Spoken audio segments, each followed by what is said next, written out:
My name's Andrew Nash. People call me Drew. I grew up in the East Coast in Massachusetts. I grew up in a rural part of Massachusetts and then moved to Boston when I was in high school.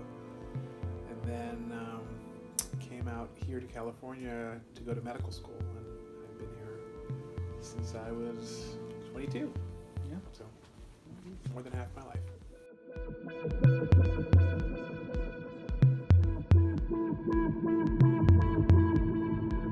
Or today. Well, I guess the most consistent thing in my life, because it's been a little scattered, but the most consistent thing in my life has been my work.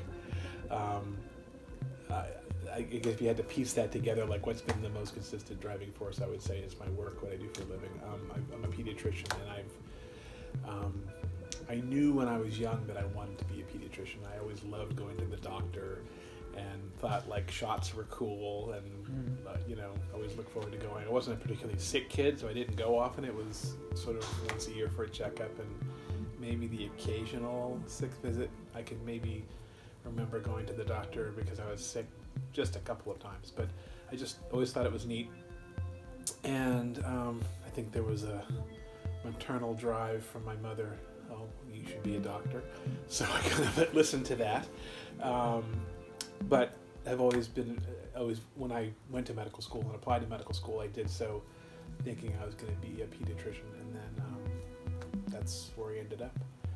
Although when I was in medical school, I tried different specialties with the hopes that I would like some of the high-paying specialties more, and really didn't. I did 2 weeks of radiology and said, "Oh, please let me love looking at X-rays all day long." But I was bored after half a day, and thought it'd be cool to be an ophthalmologist because they have a lot of really fancy tools and instruments they get to use, and just couldn't picture myself just doing eyes my whole life. So I really love what I do, so I'm kind of blessed in that way. But that's kind of been the most consistent thing. It's kind of kept me in one direction.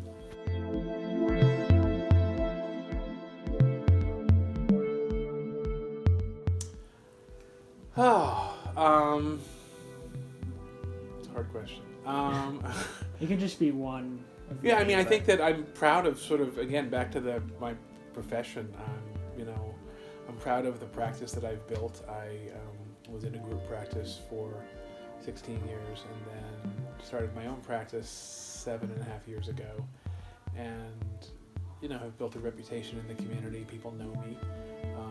And some people who practice medicine or whatever profession they practice don't like living in the community that they work in and like to, when they're going about their day-to-day life of, getting your gas for your car or going to Safeway or whatever, don't want to run into the people they work with. But I love living in the community that I work in. I love running into people, and it bothers, I think, sometimes my kids when I'm at a restaurant and 3 people come up to say hi, or I'm doing an errand, and but I love that. And that's kind of what I experienced when I was a kid. My dad was well known in his small town that we grew up in, and so he couldn't go anywhere without people stopping and saying hi to him, and I just stand there and roll my eyes as person after person did that. But that's kind of what I've become, so I like it.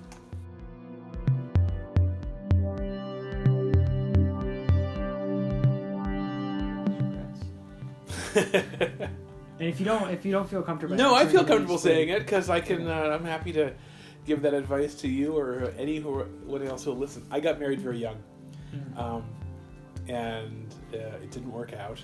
And I got married at a time in my life where I was young but thought I knew more than I knew, and so my I think my parents didn't want to meddle in my life, and probably didn't intervene, and it probably wouldn't have worked well had they tried to.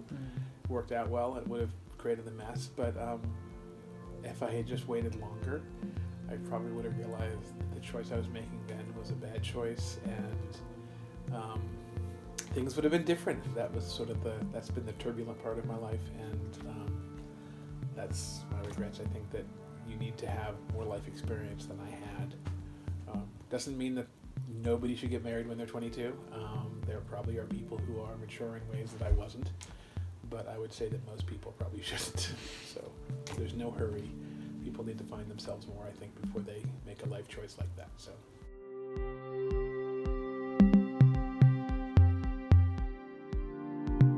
Going into college. Absolutely, I have a lot because I went to Harvard undergrad, and everyone to this day is impressed that I did that.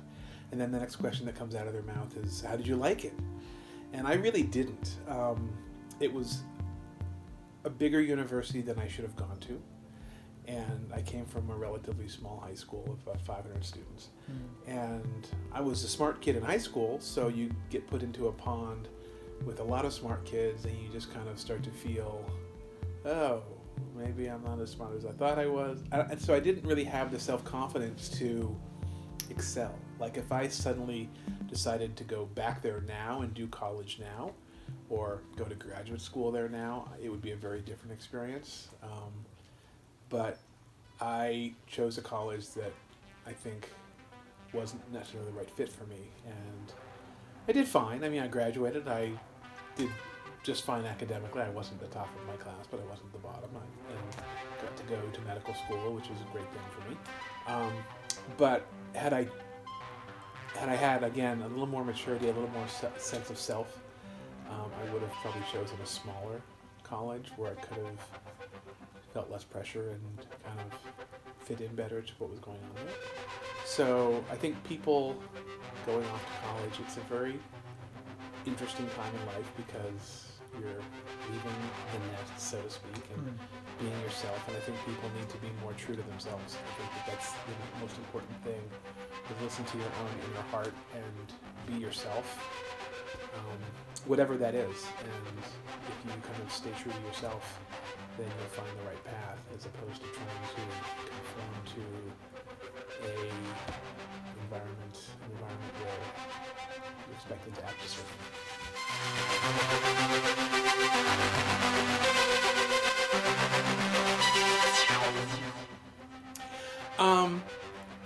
Yeah, so I mean, I spent a lot of I was pre-med, so I was a biology major, which I was a biology major, one, because I really liked biology, which is what led me to medicine, but two, it was sort of the easiest major to have and be pre-med, because the requirements for a biology major were pre-med requirements, and pre-med requirements also fit into it. So I still got to have electives, and so one of the things I got to do is towards my junior, senior year, take more electives. So probably one of the classes that I remember best in college was what I took fall of my senior year, which was an art design and inventing class.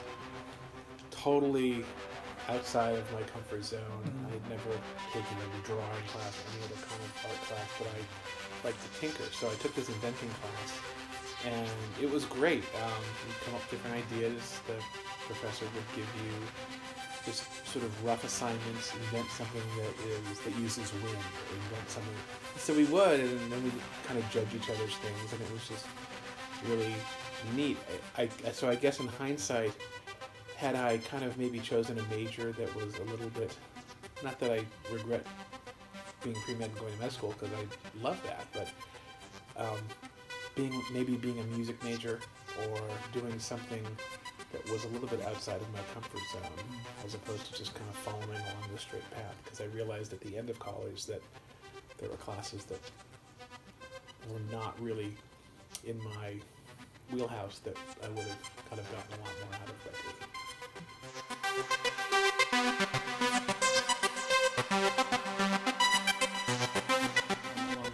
No, I always loved music. So I can remember being, like, I started playing guitar when I was 7, and then played for like a couple of years, took lessons, learned some, little interesting little kid songs, and then basically put the guitar under my bed when I was about 8 or 9, and didn't touch it until I was like in middle school, like I was 12. Literally pulled it out one day, dusted it off, and started playing again.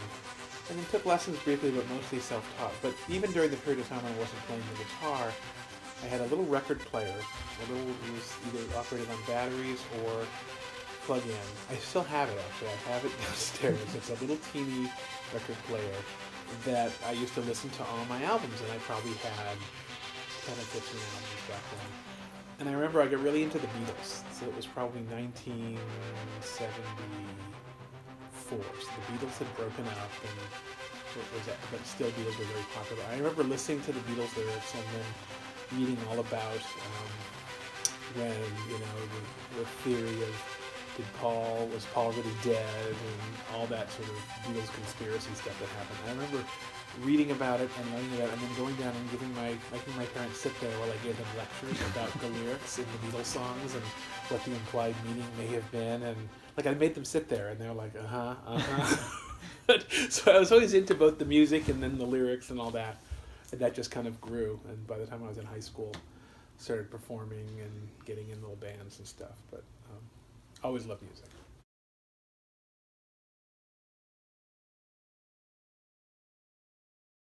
To manage money.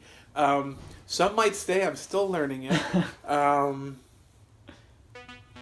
So kind of ties in a little bit to the what are your regrets sort of thing. I was married to people who never in their life. I grew up having chores and getting an allowance. And if you didn't do your chores, you didn't get your allowance. And if you did do your chores, you would get your allowance. I was always someone who would spend money as soon as I had it. I was also someone who, at Halloween, would eat my candy in 2 days. And my older brother was always someone who would do his chores and stash his money away and never spend it, and had it in his little drawer. And Halloween candy, literally, it would be May or June, and he still had Halloween candy left over from the previous Halloween that I would occasionally steal from him and eat. But he didn't know or care because he never ate it. So, and to this day, he's the wealthy one who has and he makes a lot of money. He's an executive at a tech company, and he lives a very nice life. Don't get me wrong, but he has millions of dollars in assets that he doesn't spend. So he's not a miser, and he's very generous when people come and visit. But he definitely is someone who spends less than he makes, which should be everybody's goal. Whereas I think most people in this world, if you get a raise, that just increases how much money you think you can spend, as opposed to okay, now I can really get ahead of things. So I'm lucky enough now to be married to someone who really has a lot of financial sense. And it's not that I didn't, because I think growing up, I at least had the foundation of living in a budget, but I unfortunately shared my life for a period of time with people who didn't have a concept of that. And so getting into debt and using credit cards to get things that you want now has been a mistake that I've been in, not to the point of some people where I've had to declare bankruptcy, but to the point of, when I got a big bonus, that just went toward paying off debt that I had, as opposed to being put in the bank and being grown. The one thing I have done, I have to say, which is advice that I've been given from people, is no matter what happens, make sure you save for retirement and you save for it early. So I have done that, and so for all the years, despite people I've been with pressure to spend money more than we could or should, I've always put money into a retirement fund. So when the game's over, that'll all be taken care of. And I know people who haven't done that, and they really don't have a retirement plan, and that's sad to work your whole life and not have that. So I've made some mistakes financially, or haven't been as conservative as I probably should have, but at the same time, I think in the end it'll all be fine. So.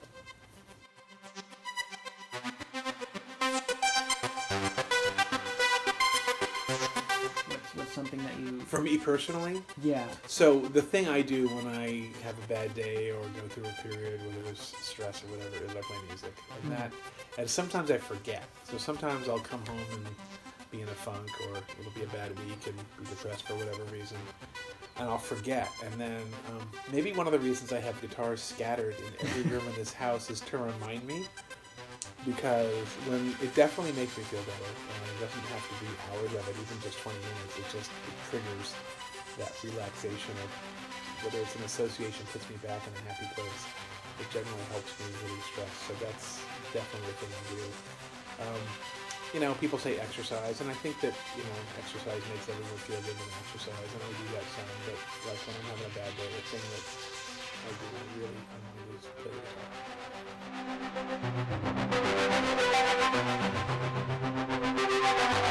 guitar. It year by depends year? on what you're doing. So, a couple of comments on that. One is it's a mistake. There's a period in my life when you kind of have to live for the next step. So like when you are in residency, and not that I didn't enjoy residency because I did, but it's exhausting to basically have to stay up at night every third or every fourth night consecutively forever for 3 years. So you're kind of waiting for, if I just get past my internship, then my second year of residency will be that much easier. And it is. If I just get past my second year, then the third year will be easier, and it is. You just finish residency, then, and it's so when you finish your residency, then you're working a job and not having to do those same kind of hours.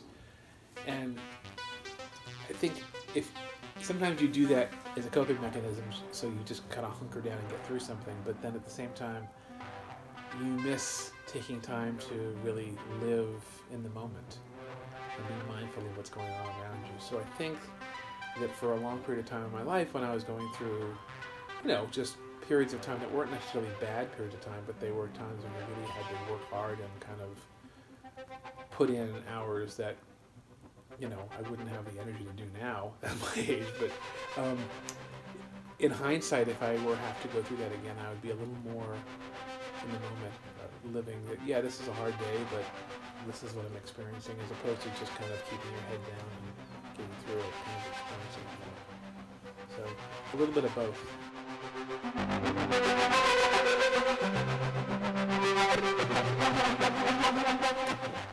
Definitely. Well, there's different points. The thing that just kind of comes to mind right off the surface is I got to this point in my life where I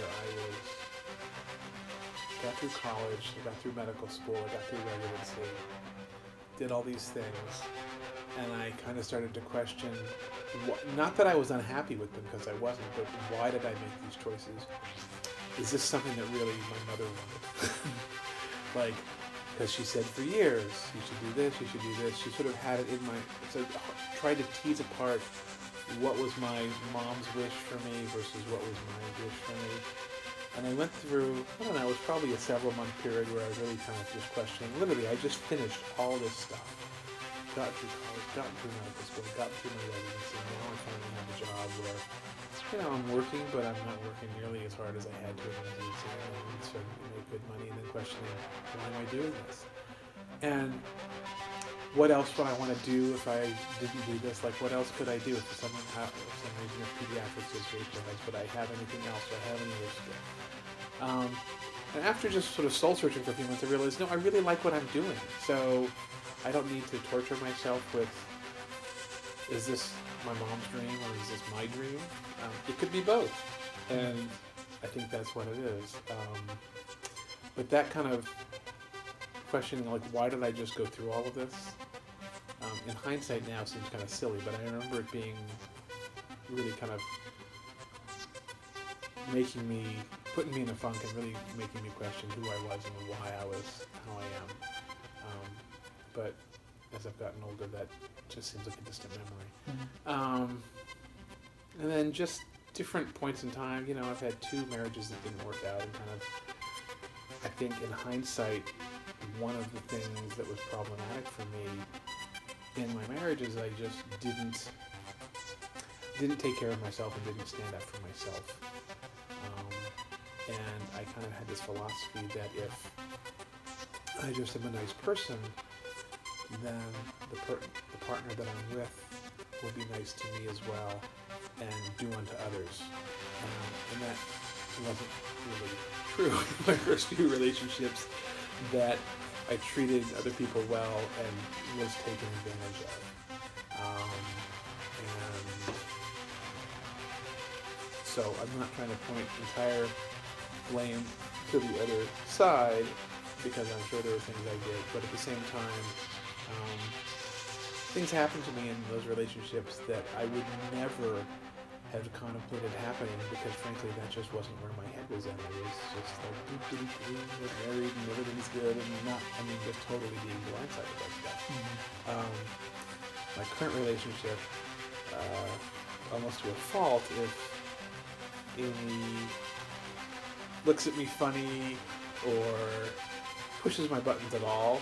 I'm quick to react, not necessarily in a mean way, but quick to kind of take a posture where I'm not going to be pushed around. And ironically, she's not someone who would ever do that, and she certainly knows and understands where that immediate posture comes from. Mm-hmm. But if anyone was the person who I really didn't need to take that posture with, it would be her. But at the same time, that's kind of where I've gotten, which is good because in life you need to stand up for yourself no matter what kind of a relationship you're in, whether you're talking about a personal relationship with a spouse or a relationship with a workmate.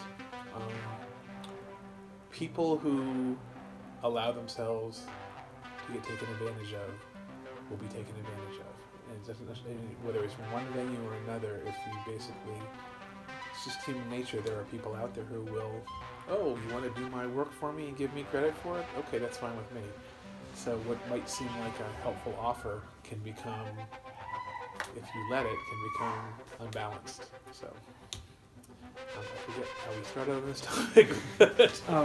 But sense of self. So sense of self. So yeah. So I think I have a much better sense of. I know I have a much better sense of self than I did, say, 10, 15 years ago, 20 years ago, definitely. And I would love to be able to hit rewind and go back 30 years because things would be a lot different. Can't do that, so.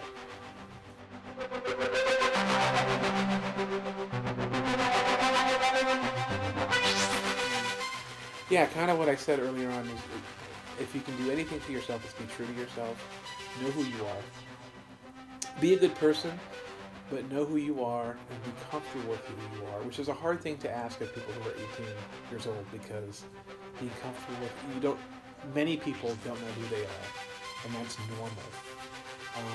But try to figure it out. Don't just follow the path that's the most comfortable. Take a class that's totally outside of your comfort zone that you never thought you would take.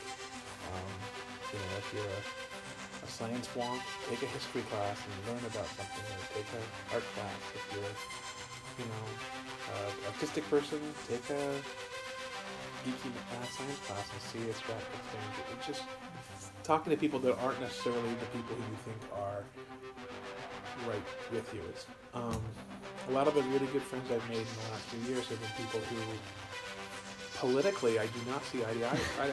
But you don't have to go there, because if you limit yourself to the people who only think like you, you're just going to reinforce your same ideas. Not that they're bad ideas, but talking to people who have totally different perspectives, and you don't have to get into it with them about their politics, because that isn't necessarily going to be a positive or a happy discussion, but you can find out other things about their lives that you may totally not pick up on if you're just with people who are like-minded like you. So don't be afraid to talk to people who really don't see eye to eye with you about a lot of things, because I think that's a big problem, is things are so polarized in this country, and the two sides have so little in common anymore.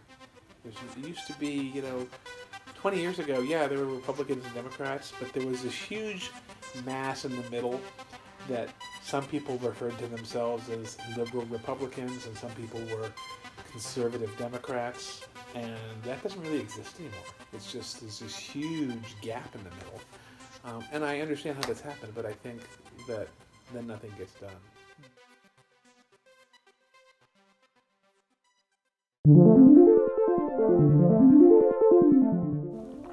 Well, I guess that's it.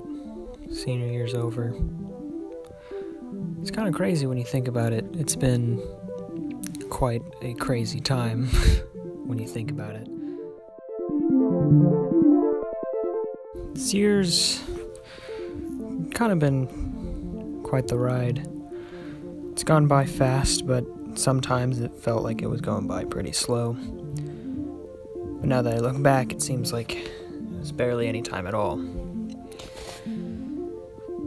There were some ups and downs, some good things and bad things. There were some times that felt like a bad roller coaster you couldn't get off, and sometimes it just felt like a party.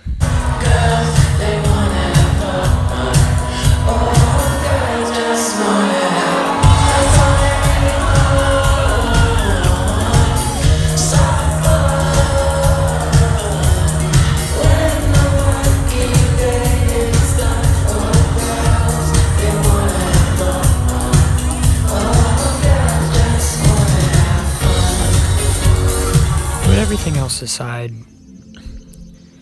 we really did it. We did something that, sure, most people end up doing at some point in their lives, but it's an achievement nonetheless.